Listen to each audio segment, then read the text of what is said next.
Okay, Okay, we're live. we're live. Yeah, I think you can see everybody. Hello, everybody. Thank you for joining us today. My name is Karen Burge. I am one of the co-authors in this amazing book, Warriors of Light, Leaders of the Great Awakening. And we're here today to talk about us expanding our consciousness with meditation and plant medicine. So the beautiful co-authors that are joining me here today have all had their own experience in these areas, and we're excited to share our experience and our tools with you all today. So firstly, I'd like to start with in 2005, I was manufacturing lead, light and crystal giftware, had a massive business at home. I was severely stressed. I thought that I was supposed to, be successful at work and have a home and a relationship and a children. But I realized that I was not happy. And I decided to close the doors to my lead light business, sent a clarion call out to the universe that I want to help myself and heal people.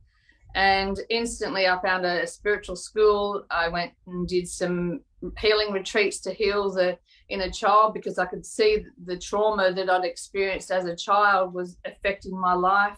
I was binge drinking. My daughter was becoming a teenager. I didn't want her to follow the same path that I was following. So I found a spiritual school and became a teacher and a mentor. And it just made things, I realized that before that I was a drama queen stress head, I call myself. And I was just severely stressed and focusing on what wasn't working. So I facilitated meditation for many years and went on to be an energy healer, also doing like a pranic healing type energy healing, which is working with prayer, blessing and intention. And things were still happening in my life, but they weren't affecting me like they used to. So that made a huge difference in my life. I did readings and energy healing for many years until I moved into Newcastle and my housemates were in the hemp party. And we started experimenting with cannabis and seeing great results. We were seeing results with palliative care, with children with epilepsy, with pain, insomnia. So we decided just to form a church. It was just we were sitting around having dinner one night, and the president of the Church of Ubuntu, BJ, myself and Sean Summit and Nikki Freeburn, we were all sitting there having dinner, and BJ said, well, let's start a church, because the first page of the Bible, it says that all seed-bearing plants are given to man for food. So I definitely put my hand up for that. I was like, yeah, let's do that. Something different. It's worth a try. And that was about 8 years ago, and we've helped over 30,000 people as a community since then. I strongly believe that our health is our biggest asset. It is easier to try and prevent disease than treat it. And I also believe that we were given everything we need to not only survive but thrive. Our body was designed to function on the food and the medicine and the resources that the Creator provided for us. So I'm excited to introduce you to all the other beautiful co-authors here, and we'll and invite them now to start sharing their introduction, and then we'll come back and talk about benefits and practices that we can share. Thank you. So who's next? Who would like to speak up next? I'll jump in. Zoe? Why not? So I'm Zoe, and my business is called Soul Arts International. And just a little bit about my journey with plant medicine. I am a trained acupuncturist, so for many years I've worked with herbs. I also was probably one of the pioneering people in Australia working with therapeutic oils, plant oils, and that practice was applied to both my clinic space with people and my workspace. Sorry, I just realised I'm not pinned here. 1 second. And my workspace were my clinic that I had with horses, which was a mobile business going out to people's properties. So yes, so primarily I began running clinics many years ago with teaching people how to use herbs and the oils with horses. And this was something I saw a lot of beautiful results with. And I came to really value the power of of plant medicine in my own life, just on a therapeutic, natural remedy level. All of my children have been birthed with plant oils. I have a first aid kit. It's my first go-to with natural remedies, including plant oils, but herbal products, tinctures, internal and external. So that's where my journey with plants began. And it's only been in more recent years that, backtracking a little bit as well, probably about 20 years ago, I was very deeply on the yogic path. Now, the yogic path tends to take out all stimulants from one's diet. Mm. So onions, garlic, and coffee, those kind of, and heating foods like red meats and things like that. They also have a very clean diet insofar as no mind enhancing kind of or mind affecting products and substances. So from a young age, that has been something that's been very deeply in my lifestyle, and as well as been raised with quite organic, natural parents that didn't throw pharmaceuticals at me if there was sort of things going on, if there was pain management and that sort of thing. We worked with natural remedies through my childhood, and I saw that not only was that beneficial for my level of internal resilience, to not just have that habit of masking a symptom straight away, but to work with the energy of the symptom and what the wisdom of that is, and how it is actually aiding our body. So not covering up symptoms, but working with it as a wisdom in its own right. That's one aspect of how I've journeyed with plants. But more recently, so a lot of just tying back to my yogic path and my yogic training. So for many, many years, and this is where my connection to the meditation comes in, I practice very deep meditation practice that, although my body was really living a very clean, very pure kind of existence with not consuming toxins, I had no alcohol, no substances, very little, if any, pharmaceuticals. All of that sort of stuff was and as well as removing toxins in my outer environment, so not having personal care products full of toxins, and that kind of thing. So yes, but at the same time as that, and related to that, they were, one and the same. The lifestyle was there to serve the clarification and the upliftment of my mind, my mental field. So I was doing a lot of meditation practice, which was really fine-tuning the third eye, or the seeing ability, the ability to vision and journey and self-reflect and be witness to my own internal experiences. And I was having incredibly powerful, right from the beginning actually of my meditation journey, I was gifted with some very cosmic experiences that continue to feed into my whole cosmology now.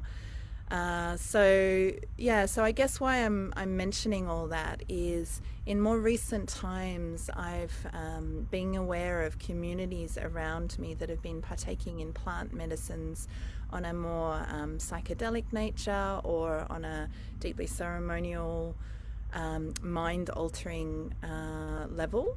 And this is something initially I felt not a lot of draw to that. I was curious.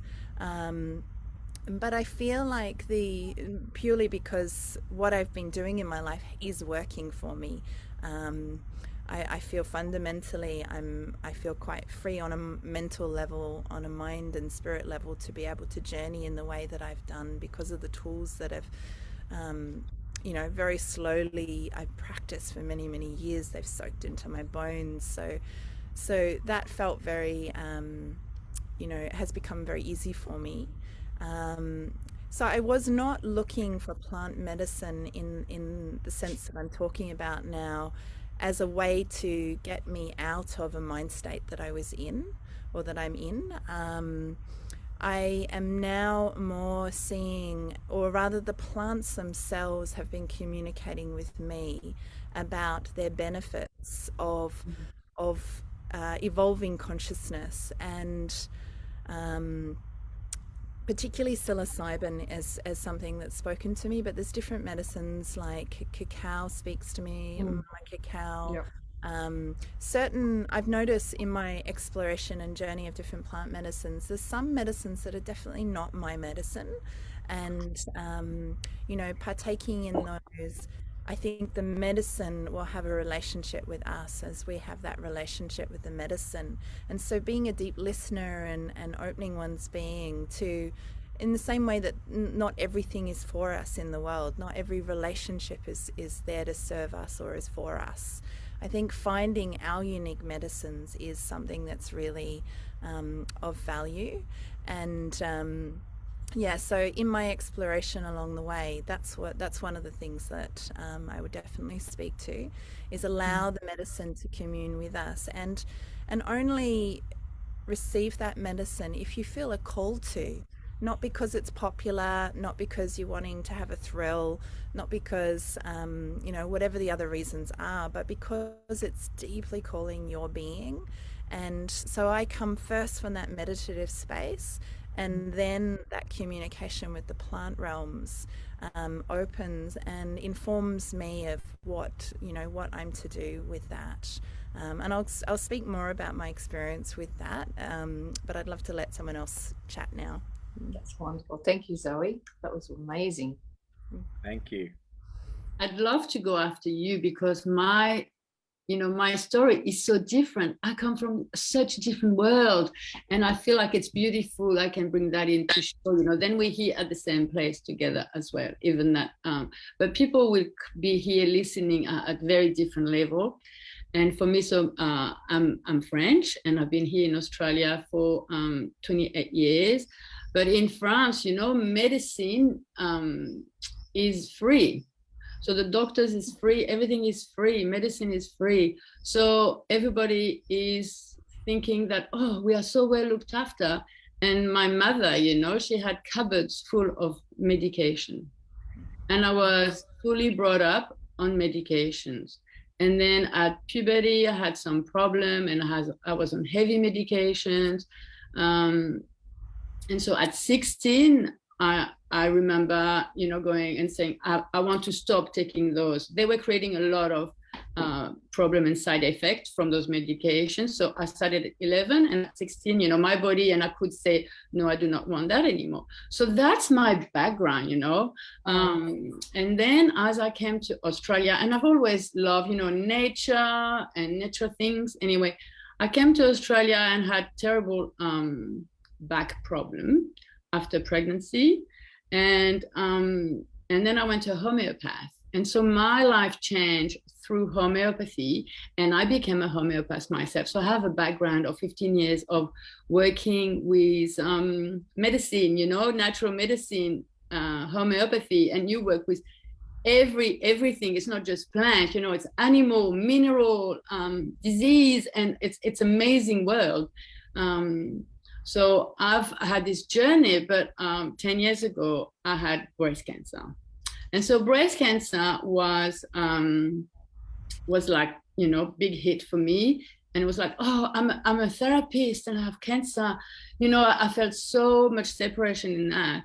And so it took me on this journey, this new journey of looking for myself, who I am, and of wanting, even that, wanting to come out with my work, of people who just come to the therapist and they want you to fix them. They want you to give them medicine and they want you to fix them. And so, it's like we have so much responsibility for our lives, for our health, for what we do, and where we at. And I didn't want to kind of feed and cultivate this mentality of, oh yeah, you can come to me, I'm the one, I know everything, and I'll give you the medicine and you get better. So I fully wanted, and that's why, I call myself the sacred rebel. And last year we did the book, I'm like, I'm out of that world. I don't want to do that anymore. So people, you have to take responsibility for who you are, you know, and for what's happening to you. And this is so important, you know, like, and on a health level, I've always been very connected to the body, to health. You know, I'm a Taurus. I like 5-star into Taurus. I'm like so anchored, you know, it's very hard to move. Anyway, but then, you know, in my relationships, in my life, what was happening to me. And basically after cancer, I went on this journey, and meditation came to me because I'm super active. I love moving. I used to be a ski instructor, you know, like faster, better. Anyway, so suddenly sitting and closing my eyes is like, I can't do that. And so many people say that. And really, you know, if you go on my website, my only freebie is 3-minute meditation. That's it.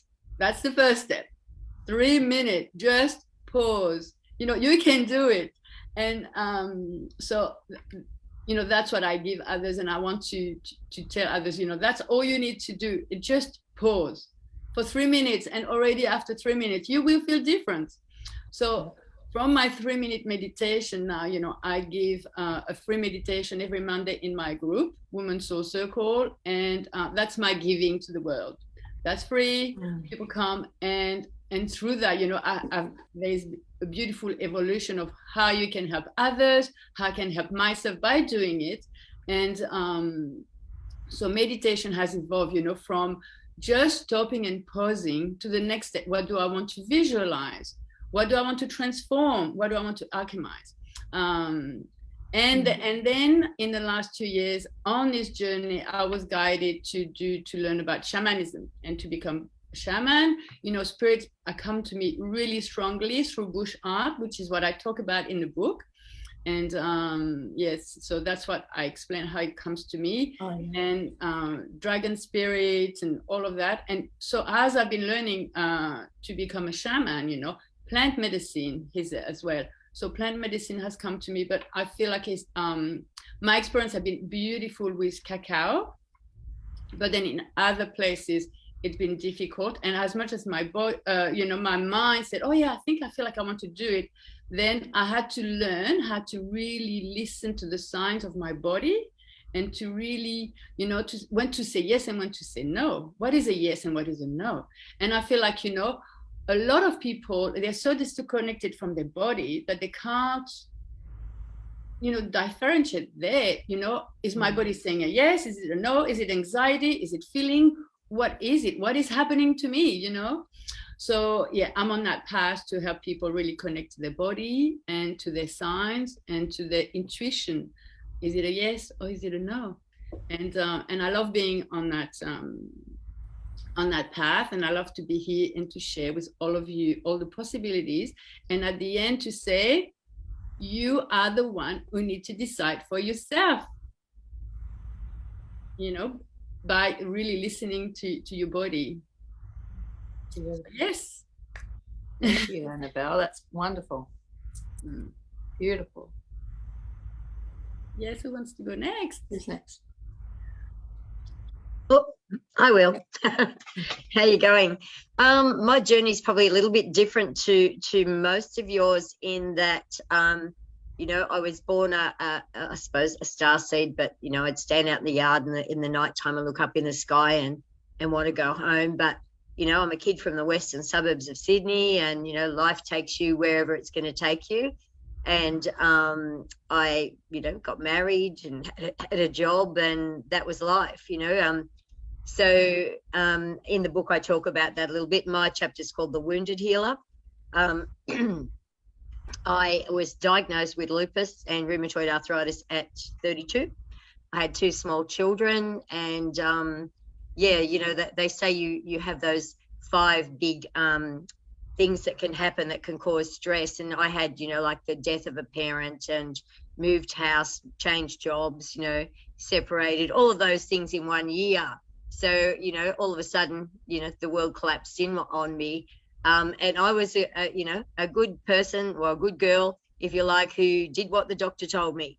So I managed to take as many drugs as they wanted to pump into me. And I looked in the mirror one day and went, I'm going to die here, you know, because I was like 130 kilos and nothing was working, and I was just like getting sicker and sicker and in more pain.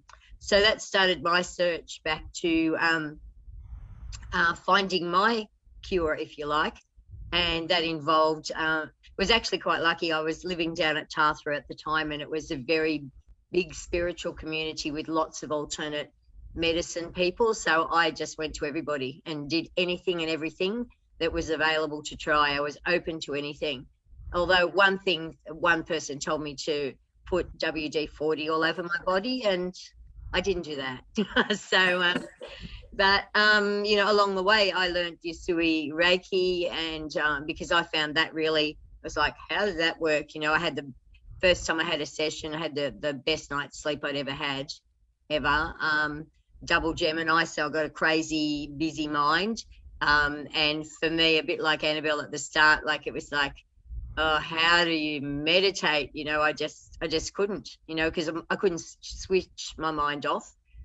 So also like Annabelle, I show people how to do just a quick, you know, 5 minutes, get up 5 minutes early in the morning and, you know, take your morning cup of tea outside and just sit in nature on a warm day and, you know, just be grateful for your day, really. So yeah, then along the way I learned angelic Reiki, which is fairly new in Australia, and that teaches us to work more with the galactic beings and the ascended masters and the angels, of course, and also connects with crystals. And then, and of course, you know, to me, crystals and essential oils work in the same way, but the oils work much faster than the crystals.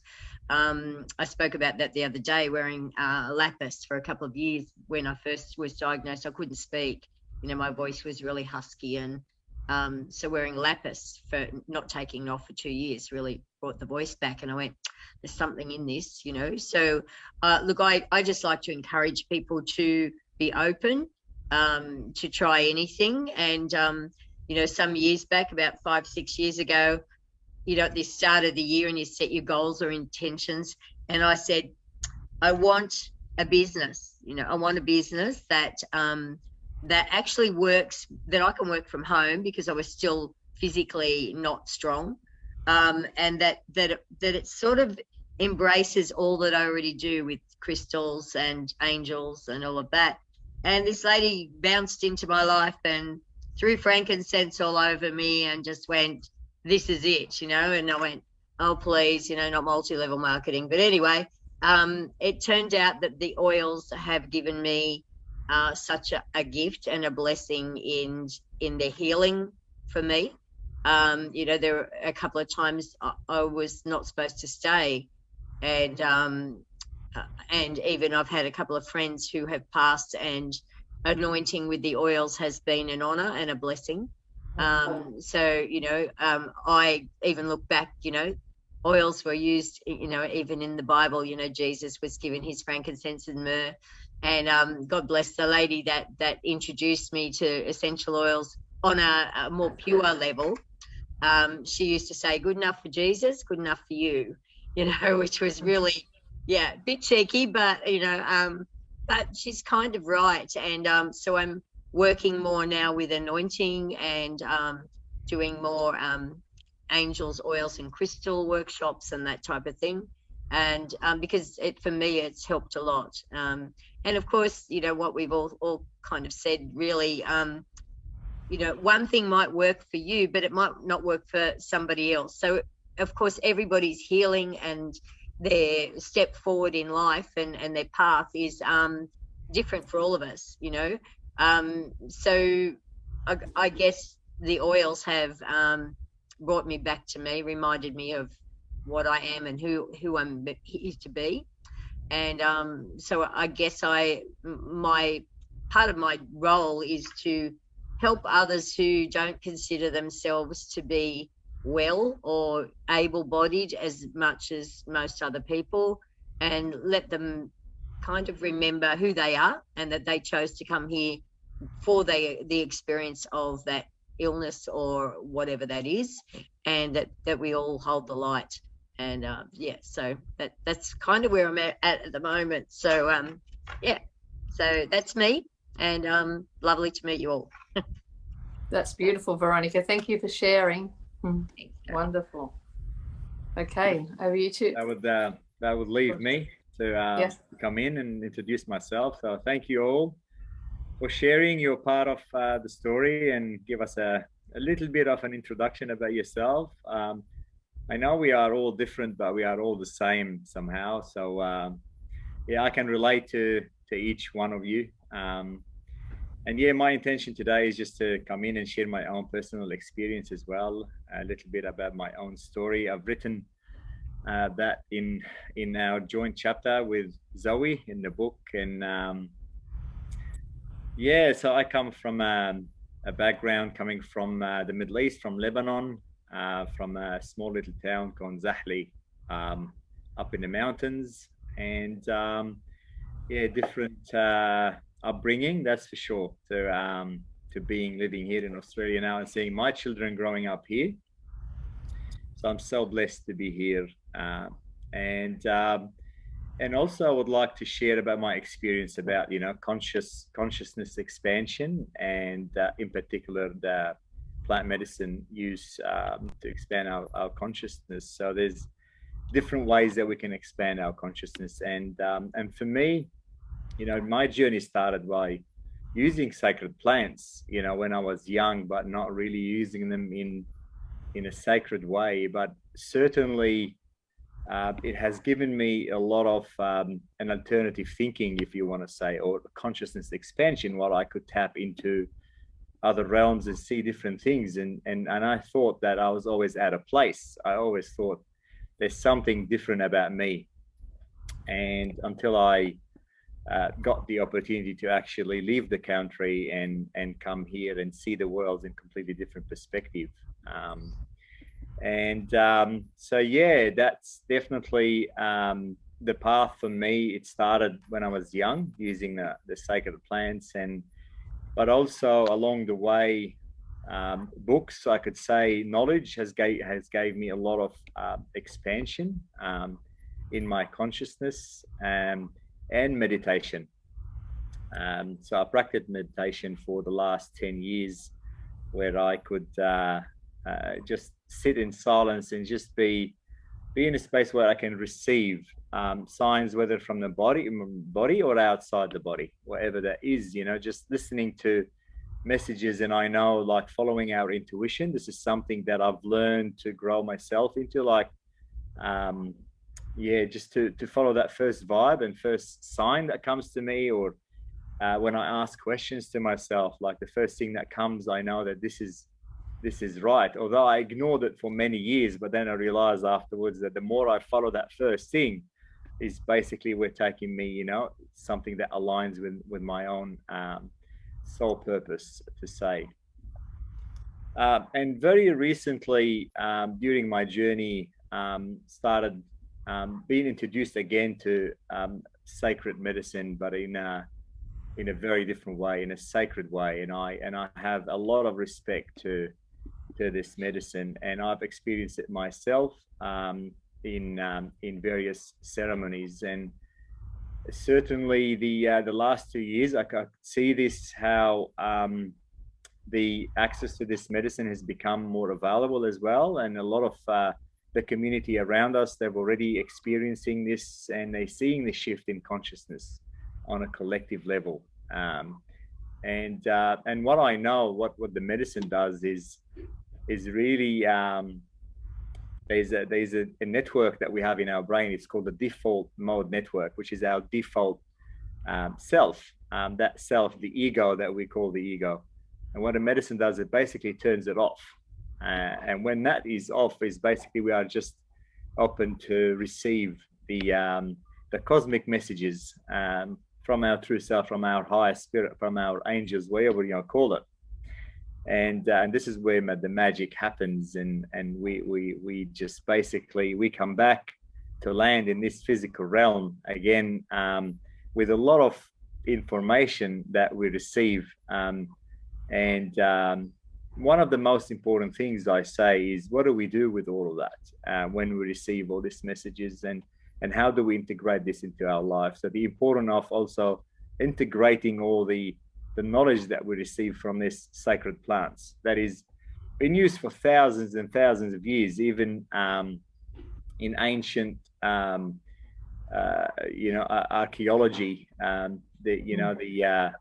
These sacred plants have been marked themselves all over the civilizations and across the history. It would take 10,000 of years. Yeah.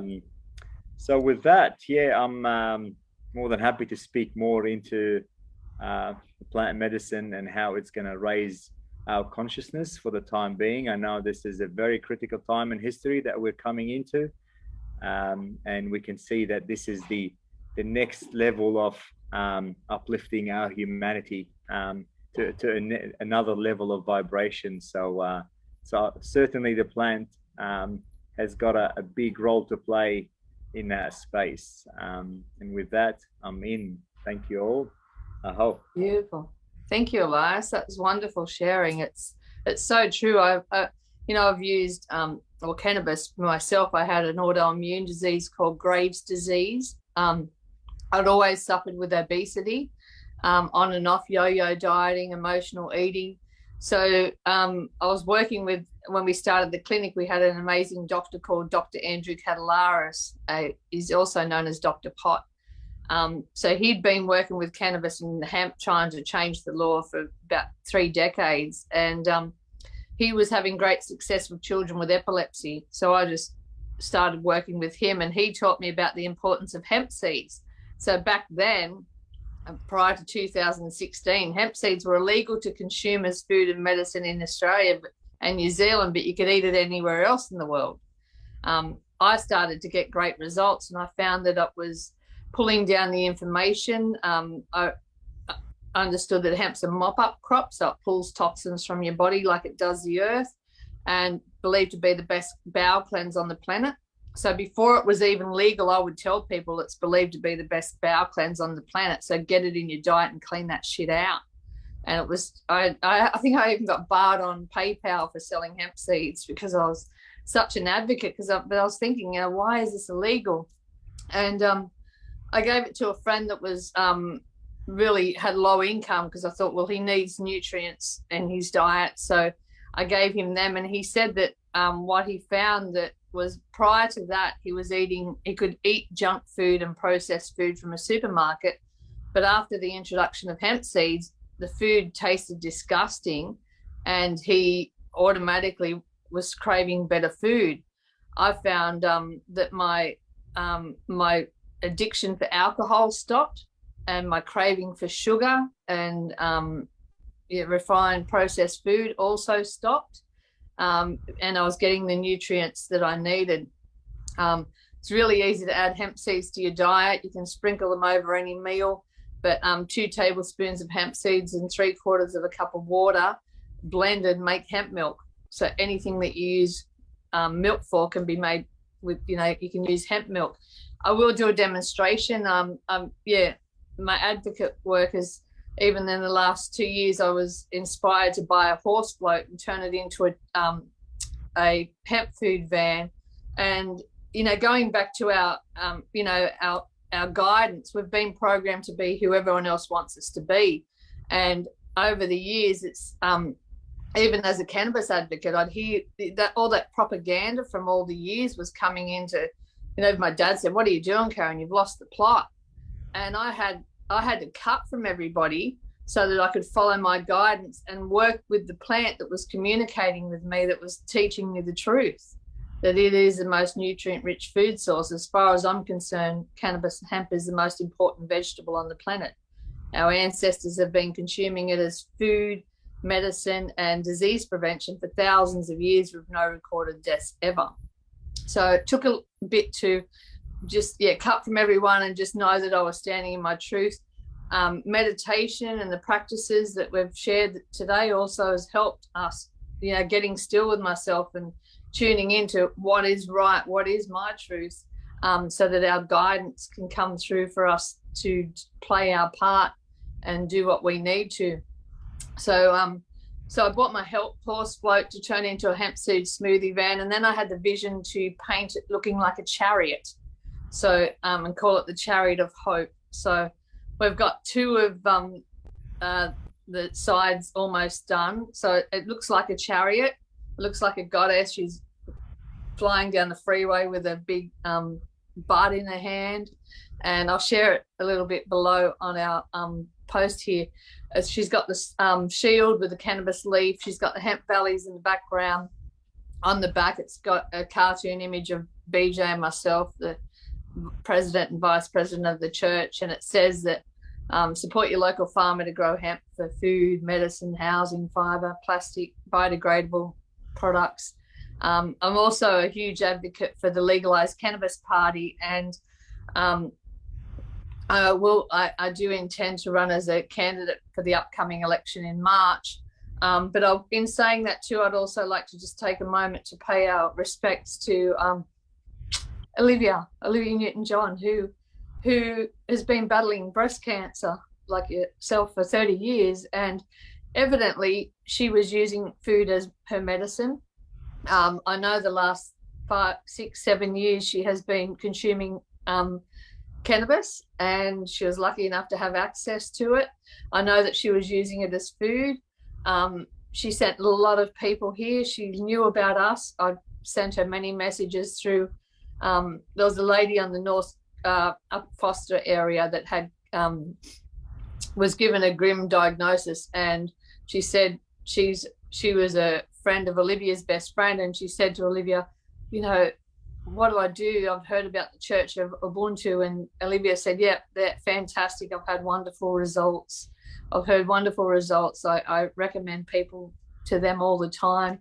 So she, that lady very quickly came into remission, and so that was a wonderful story. So yeah, I believe that the last 6, 7, possibly, don't quote me on that, the exact years of Olivia's life was greatly enhanced by her access and use of the cannabis plant. And she was a huge advocate for it. She just said, I know it's working. She's actually the promotional stuff for Legalised Cannabis Party has actually got Olivia's image on it, saying that I know that it's working because I feel pain when I don't have it. So yeah, huge advocate. And also I believe too, with this plant medicine, this natural stuff, like I said before, our body, I believe, was designed to function to its optimum level with what nature has provided for us, you know, and the trees know how to grow, and the rivers know how to flow, and the sun and moon rise, and everything's in alignment with that infinite intelligence in the universe. Even animals know what to eat in the wild and what not to. I believe that we've lost that because of our mind. And people come to us for cannabis, and we tell them straight up that it is not a quick fix. We have to look at what has caused the disease to start with, and adopt a plant-based, reduce the toxins you're putting in and on your body. If you want to slow down and stop and reverse the effects of disease, and cannabis and hemp will help with that. But it is also about our mind, our emotion. I teach a very beautiful practice of just gratitude, and I'll share that practice in the thread below. It's just, again, 3 minutes, 1 minute, whatever you've got. You can do it anywhere, anytime, by just thinking about the things that you're grateful for, and in your mind saying thank you, thank you, thank you, and staying in that space for as long as you can to just feel connected and shift yourself out of the what you're experiencing. If you're having a bit of trauma, there's that I was reminded of that, I think it was Einstein that said you cannot change your consciousness in the same reality that created it. So if you're stressed out, get up, get outside, connect with nature, do some gratitude, do some meditation that Veronica or Annabelle have shared, and definitely I believe it's how we can stop and slow down and reverse the effects of disease and aging, I believe. So that's what I wanted to share is there. Blessings. So much love and gratitude for Olivia and her amazing inspiration. I remembered having my skates and my Walkman and my earphones skating to Magic, and I've got my skates out this morning, And I think I'm going to start skating around. I actually was skating around Newcastle, and I sent Olivia an email through the contact of this lady and told her that I'm skating around the streets of Newcastle listening to her music on my headphones. So I'm sure that she I've heard that she did get that message, even though in her busy life she didn't reply. But yeah, she was just such an inspiration to us all. And you know, I remember the words. I think I was 7 when Magic came out just after my birthday, and I remember, have to believe we are magic, nothing can stand in our way. And I feel like those words, I really believed them. Yeah, and it's helped carry me to where I am now. And yeah, it's it hasn't been an easy journey, but it's also, you know, even the trauma that I'd experienced in my childhood was I remember when I closed the doors to my business, and I thought, you know, if it hadn't have been through that trauma, would I have been sitting here today thinking I want to heal myself and help people, you know? So it's just a great reminder that I love to take people through my healing technique and just say thank you to every person, place and situation that we've come across in our lifetime, because every single bit of it has made us who we are. Yeah, so would anyone else like to share from? Yeah, I'll jump in. Just one thread that you mentioned, coming on from what you're talking about with magic. You know, I really feel that I don't know if anyone's heard of the doctrine of signatures, and this is a expression that nature forms itself and will reveal the medicine that it contains by its exterior qualities. So one example is a walnut. You know, it looks a bit like a brain and actually is really good for the brain. So every plant in nature has that manifestation that if you really attune to the plant and start to sensitize yourself to the doctrine of signatures, then you can discover what the medicine is for plants.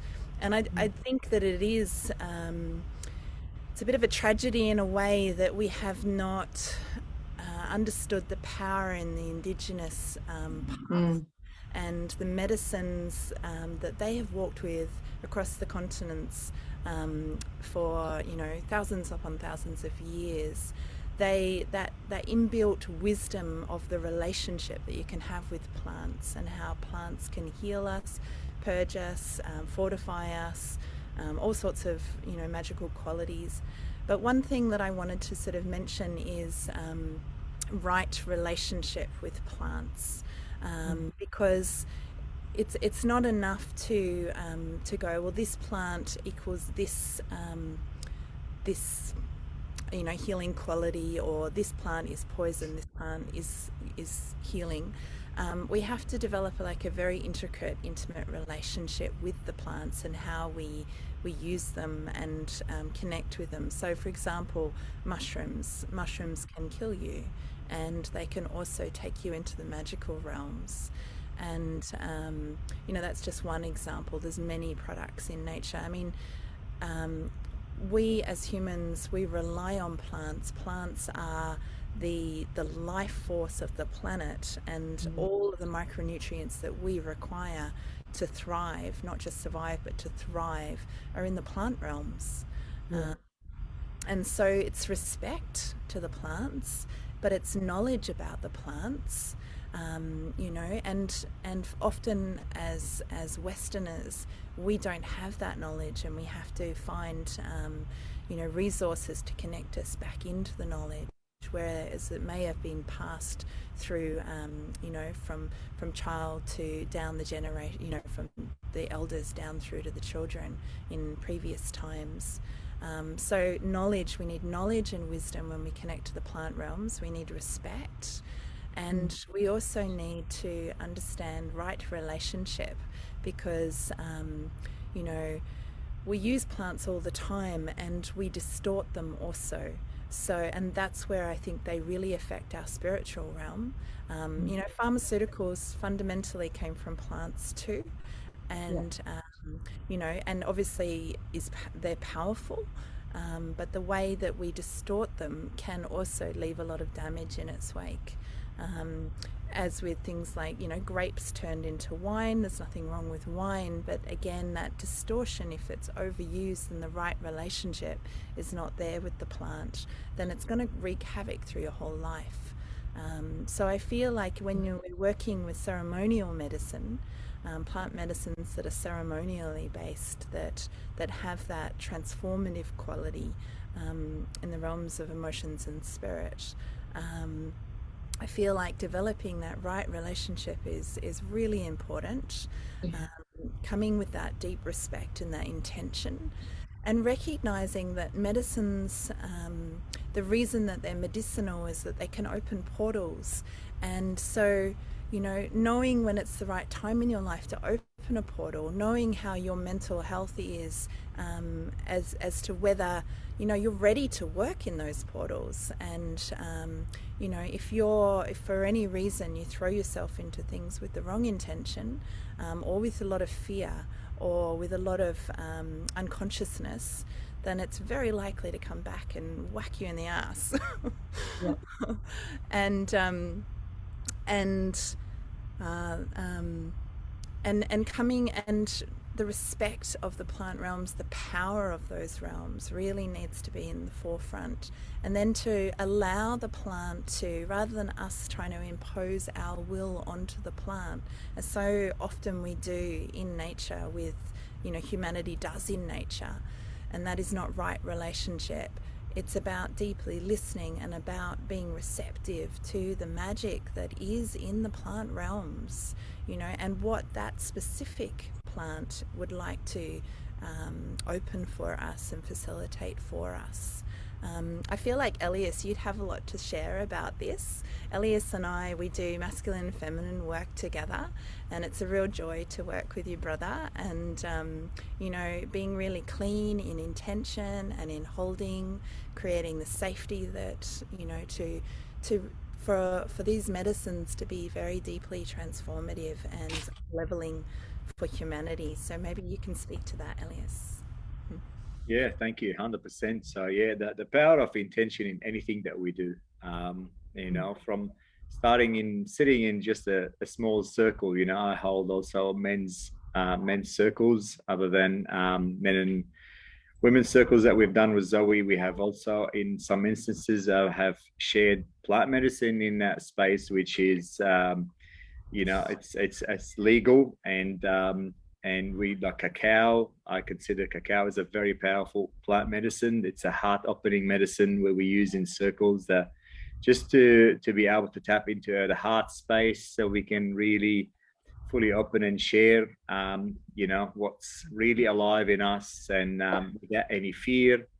And also other sacred plants as well. If it's used in intention and ceremony.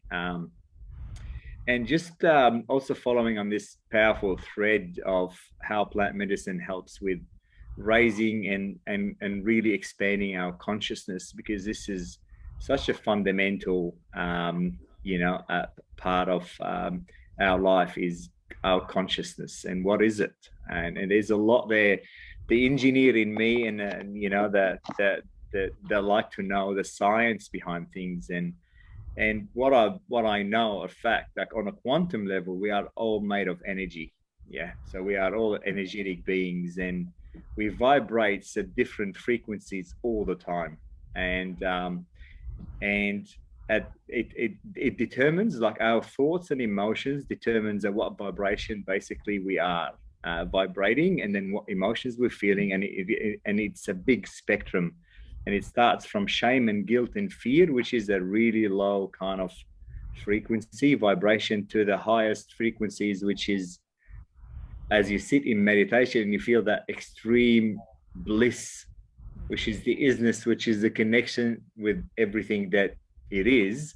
This is the highest level of consciousness. So, and everything else in between, from love to compassion, to anger, to resentment, to anxiety and depression, all of this spectrum of frequencies. And it's all us. So at the end of the day, although yes, we use the plant medicine to change this. And the sacred plant medicine, and in particular when I speak to psilocybin and I speak to ayahuasca, where there's DMT, there's a lot of plant medicine that is in nature that takes that into altered state of consciousness. But what it does, it puts us at the highest level of consciousness that you can vibrate on with that physical vehicle that we have. So from that space, we can see the whole life in a completely different perspective. And when we see ourselves in a different perspective, then we can change the way we see things when we are not in this altered state of consciousness. And how we do that is, how can we remain in that higher vibration state even back in our day-to-day life? And then there'll be tools and there'll be things that we use so we can stay in that high level of vibration. So and as much as we can stay centered within ourselves, to be able to hold ourselves, life outside of us will still be life regardless. And there's the ups and downs. And I agree what Annabelle has shared as well, that at the end of the day, it's a choice. It's us that we choose how we live our life every moment of our life. And the way we choose it determines the way how we see things and how we perceive things and how we create our environment. And I also say we are the creator. We are the creator of our own life and in everything that is around us. So we have the power. Rather than we say there's always someone else and we blame this and that and this outside of our control, if we take full control and own everything that is happening around us and say, now I am the creator of this, although it has nothing to do with me, but I've created it, then I'll have the power to change it and be able to live my life from a completely different perspective. So yeah, this is to balance that conversation around, the power of plant medicine and how it alters our state to bring us into consciousness, but also bring it into our conscious life in our day-to-day life. So yeah, thank you. Beautiful. Thank you. Is that okay if I Yeah, absolutely. Yes. Yep. So thank you so much, both of you, and it's amazing how you reminded me who I have been using homeopathy now, for 28 years since I've been around here, and how that medicine has been, helping me, and how when we study homeopathy, we don't just use the plant, we use the mineral, we use animal remedies, and how everything has a signature, everything has a spirit. And when you make the medicine, and when you take the medicine, how it can transform things within you. And basically how, because people don't take the medicine consciously or with an intention, maybe it doesn't always work, as much as you can. And then as well, as Zoe was saying before, it's not because we're going to take one medicine for a moment that we're going to change our life. There's so many other things that we need to include for us to really change life, to create real changes as well. But I want to bring that here to say that was homeopathy came as a modern medicine in the late 1800s, and then in the early 1900s, Rockefeller invented medication to make money, but he treated himself and lived very long life on homeopathics. And the Queen of England, they all treat themselves with homeopathy first, and they all live very long lives. So, yes. And there's so much more to know about it. But I feel like at the end of the day, it's how your attitude to yourself is how you treat everything around you, others, the earth.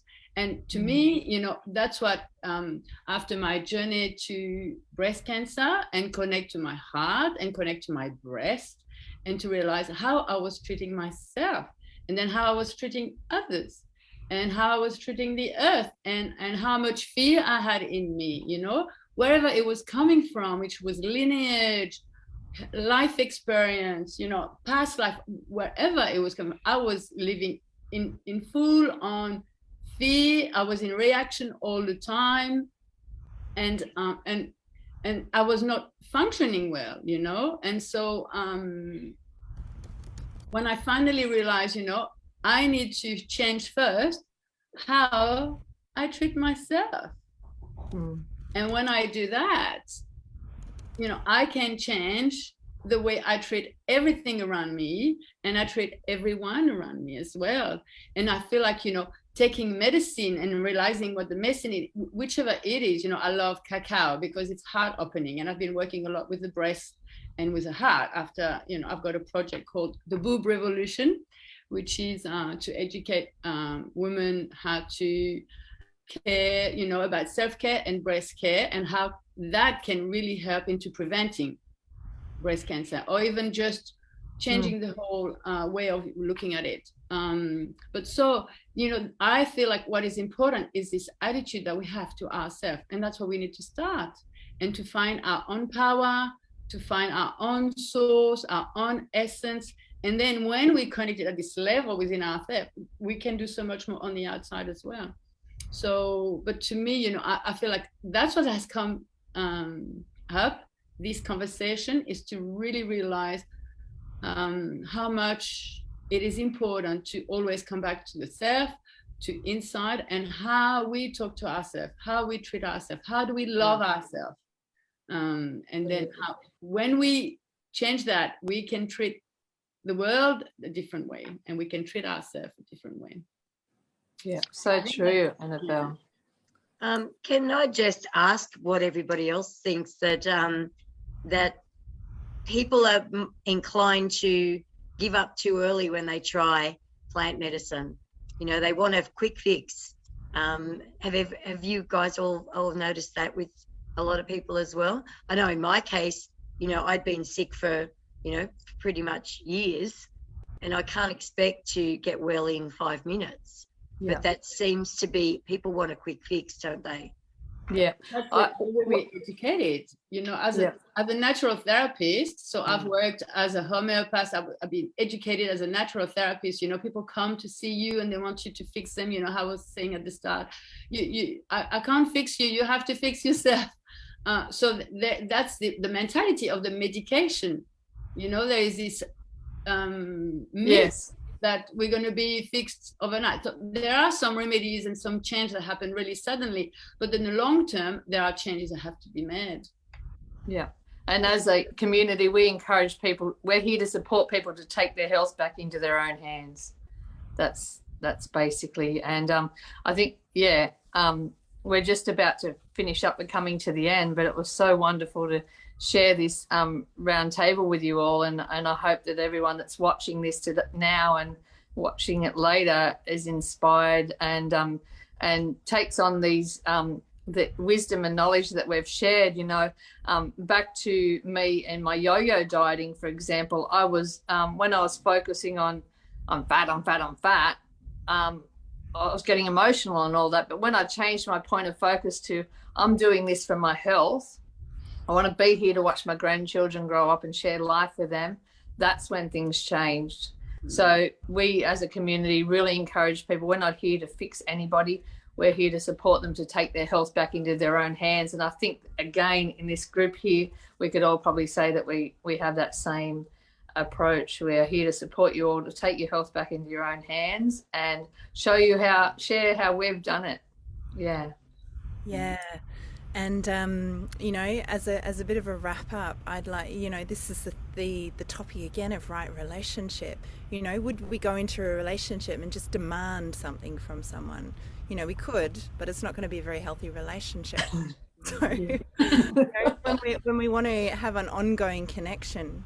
And I'd like to maybe just finish with sharing a little bit about what Elias and I have on offer, and maybe we can go around the circle and share what it is that we offer, which may be in regards to meditation and plant medicine, or it might be broader than that.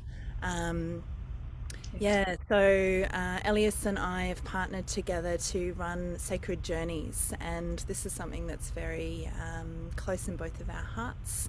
We both felt there was a need in the community for for where men and women can come together in very deeply alchemizing, transformative environments. And like we spoke about before, you know, we can't just demand the plants give us this, like a takeaway food or like an instant drug or whatever it is. Like, it is about what's happening within us, what's our consciousness, what practices are we doing to enrich and expand our consciousness and, you know, purify and transform the things that aren't working for us in our life. And so, you know, when we get together, when we offer sacred journeys, we may weave in the mystical ceremonial use of plants. However, we also create therapeutic modalities and like a safe holding environment, and we do journeys with sound and body focus practice. You know, like my background is embodiment practice, and I work with women very deeply in this way, coming back into the safe vessel of the body and using the expressive arts to really deeply connect with ourselves in the full spectrum of self. And I think that's really important when you're going on these deeply transformative journeys, is to have these different modalities in place to be a supportive container to journey ceremonially and transformatively in this way. So yeah, Sacred Journeys is our work. We can put the link in, and Soul Arts, and I'll pass the baton on to you guys. Thank you so much for the chat today. Thank you, Zoe. Thank you, Zoe. And I'm fully mindful that we are just on time. So I would like to also wrap it up quickly and say, we are the medicine. As much as the plant medicine that we use to alchemize within our vessel, we are ultimately the medicine. And yeah, we choose our own reality. So thank you so much for the time and for listening and for tuning in. And we'll see you on the other side. Yeah, thank you, Elias. Thank you, Zoe. Did you want to go on, Veronica or Annabelle? Okay, so I offer people help with connecting with essential oils for the emotional wound healing benefits of oils. So, for instance, frankincense is the oil of truth. It's also the oil that connects you with the father energy. So if you've got issues with father energy, that sometimes you'll smell the oil and you'll go, I don't like that. And usually what you don't like is what you need. So so I offer one-on-one services at the moment. I will be planning some angelic Reiki practitioner training later in the year as the weather warms up. And so, yeah, at the moment, it's just small circles and one-on-one distant healing. So it was lovely to connect with you all today. Thank you very much. Yeah, and look forward to our continued journey forward. Yes, thank you. Thank you, everybody. And thank you for, giving this opportunity for this conversation. That's so important. And I feel like, you know, as we converse, so many other ideas came to me. So yes, what I offer is, at the moment I do one-on-one. I have this free meditation Monday in my group, Women Soul Circle. So you can subscribe to that, and I can put a link for this. I'll put my link tree there, so you can actually subscribe to get the email, to have reminder to get into that. And I do oracle guidance as well, because spirit is always here to give us really good guidance, and it's always spot on. So that's what I do. And then I do one-on-one at the moment. I have a group program we'll be starting in November called Awaken the Wild Woman Within. And yes, because I'm going on holiday to visit my family in France in September, so I'll be away in September, and I do one-on-one work as well. So when you work with me, you know, there is a lot of alchemy, which is with remedies and then embodiment practices as well. And you know, I work with this process of reveal what's happening, release when it's to go, and then rebirth something new and reignite within yourself, you know, something new. And it's this cycle of life, death, and rebirth within ourselves every day, every month. I work with the cycle of the moon, and I do sharing circle live here in Bellengine, where I've moved, and I love that because it brings community and it brings conversation like we just had. It's beautiful, you know, and sharing. So yes, I'll put the link, and yeah, I can't wait for our book to be out and for more conversation. Yes, and I'll be on tomorrow. Actually, I'll be on tomorrow at 10:30 for rituals and ceremony. You know, the power of rituals and ceremony, and this is so important. Like, please come. Yeah. And let's I'll be there, Annabelle. Thank you, Annabelle, for tuning into that. Thank you all. That was amazing. So my name's Karen Burge again. I'm the Vice President of the Church of Ubuntu and also run Ubuntu Wellness Clinic. We support people that are looking to take their health back into their own hands and get relief with cannabis and hemp consumption for the medicinal, nutritional and disease prevention benefits. And it's just, we understand the importance. Firstly, for me, this plant is food first and foremost. And there's a reason why we're seeing it beneficial for so many people. And it's because of understanding of the endocannabinoid system, which was our body's main operating system, which has been discovered with the use of cannabis. And it's basically, it governs our immune system, our endocrine system, our cardiovascular system, our metabolism. So all of our body's main operating systems are governed by this endocannabinoid system. And the objective of consuming cannabis and hemp is to achieve and maintain homeostasis. It will its intention is to go and fix what's out of balance, find what's in balance and support our body to fix that.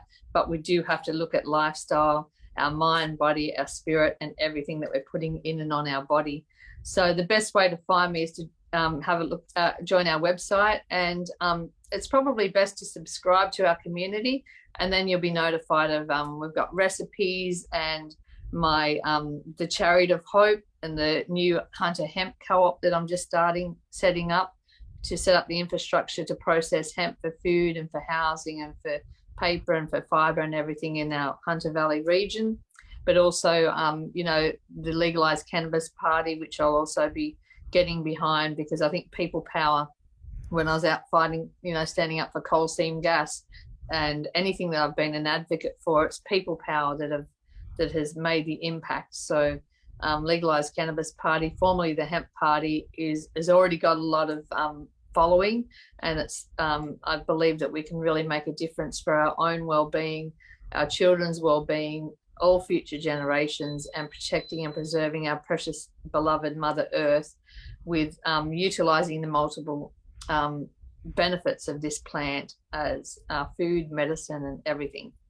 So what it's meant to be. Apparently Australia was supposed to be a hemp colony and something went wrong, so let's do that again, I say. Yeah, so thank you all for joining us. I'm sure that the people that watch today and will continue to watch this thread will be inspired, as I have been, by listening to all your journeys, and I look forward to sharing more of our stories, and as we launch this beautiful, amazing portal of with the Warriors of Light. Yeah, so thank you. Thank you. Thank you, everybody. everyone. Thanks everyone. Bye. Take care.